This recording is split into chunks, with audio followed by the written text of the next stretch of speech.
Rajay Spears, just a fantastic cut down to kind of secure the game for Tennessee. So Tennessee gets a much-needed win, but how about the Dolphins? Since hiring Mike McDaniel as head coach and acquiring Tyreek Hill from the Chiefs, the Dolphins have won more than 60% of their games with Tua Tagovailoa starting. But with any other starting quarterback, they've lost 6 of 7 games, averaging more than 10 points and nearly 100 yards fewer per game. Before their fourth quarter touchdown Monday, Miami had gone 10 straight quarters without a touchdown. So Tua Tagovailoa still on IR. He's been around the facility every day.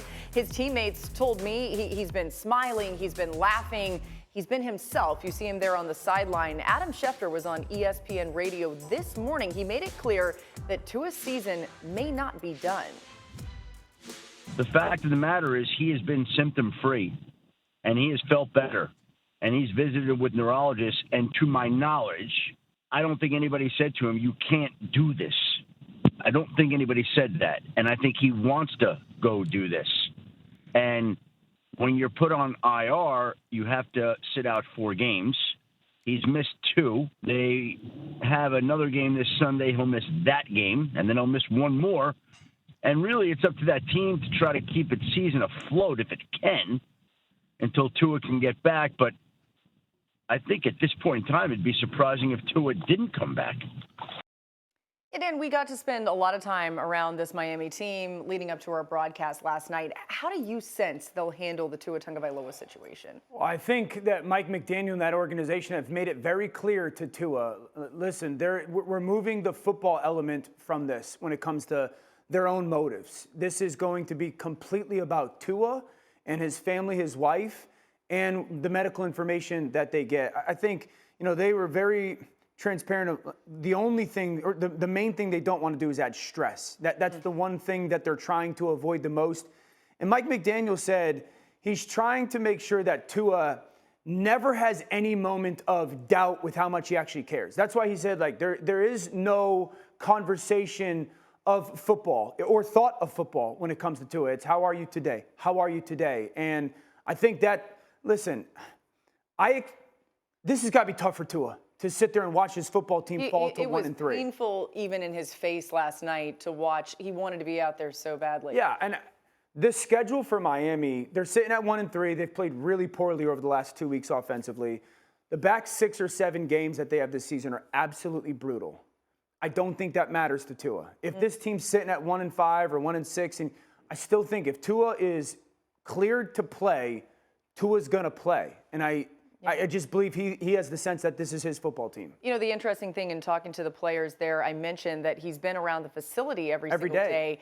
They said he's still the heartbeat of this team. He's everything to them. He's kind of what keeps them motivated, and he wants to show them that on the field. I realize it's so much more complicated than that, but I also will point out that the Miami Dolphins have been very conservative when it comes to head injuries. We'll see how that's handled. Go ahead, Dan. And I just think it's important afterwards, shortly, he was in a good place. After the concussion happened, yes. He was in a medically, good place. Yes. Right. All right, so we'll keep an eye on it. Either way, you heard what Adam said. There's a lot more to come there, certainly. Look, they've lost 10 out of the last 13 games. So when you sit there and say, well, they're one of the best teams in the league, I don't know, being 3-10, that's kind of a stretch if you look at what's happened recently. They've got to play, better defense. They're still turning the ball over too much. Oh, Swagger was like, that's a good call, Bill. Good call, Bill.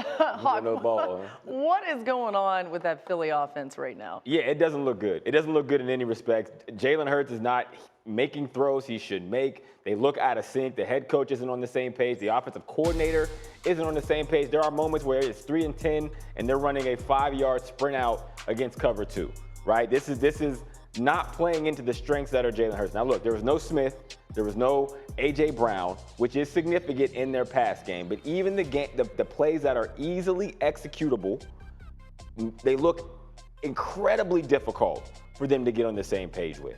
And that is a symptom of bigger issues with this team offensively. This is a poorly coached football team. Absolutely. You see it everywhere. They go in a game on the road without A.J. Brown and Devontae Smith. They throw the football 7 of the first 9 plays. You wonder why you're down 21-0. First of all, the first snap of the game, this is called Hank. Hawk knows this concept. Yep. It's a sit in the middle of the field and then hook flats, okay? You always start over the middle of the field, always, and then work towards the squeeze. Why is Jalen Hurts working towards the left and then setting to the tight end instead of finding that curl? Look at his eyes. He's trying to hold the defender, then getting to the tight end.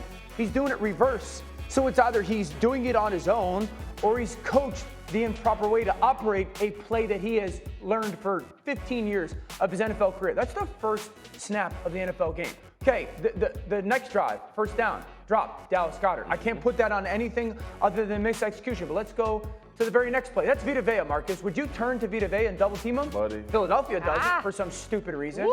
And then Vita Vea beats the right guard. That's coaching. That's not giving yourself a plan. Watch how slow this motion takes. Look at the defense having 5 seconds to communicate. Why are we even motioning? You're motioning to make sure that they can get better leverage inside out on a spot concept. All right, now Jalen, you got to play better. This is a play action pass screen. You got to. If you get that ball completed, it's probably going for 15. And then the third down one. This one drives me absolute bats. It's 4 verticals up top of the screen. If the receiver goes inside, you don't Get throw off it to him. him. Get off him. Yes. I mean, you have the vision right to your receiver. He clearly gets jet. You have to come off. There's no version of that where it's a successful play. So 7 of the 9 first snaps are passes. The quarterback does, in my opinion, the wrong thing on 2 of those 3 clips. It's either he's doing it and has been coached improperly, or he's not taking the coaching. You are absolutely right. And 7 of the 9 first passes, plays on the pass, your best player in the backfield. It's ridiculous. Like beyond anything, your best player, Saquon Barkley, is in the backfield. Here's the other thing, Dan, and Hawk and Boogie. It's the relationship between Nick Sirianni and Jalen Hurts bleeding over into football. And we've seen And you think to Jalen's play? 100%, dude. That makes sense. And in the group chat, he looks slow. It don't look like he's enjoying playing the game at all. And we've all talked about Jalen being stoic and he never break. It looks like pain for him to play quarterback right now. Exactly, bro. And look, I'm not even talking about the press conference. This was something we were talking about week 1 of the NFL season, and it's bleeding over. It's a problem in that locker room. It's not all on Jalen. Yeah, No. and there's something there. You said it was coaching. We'll see what it ends up coming out that it is. All right.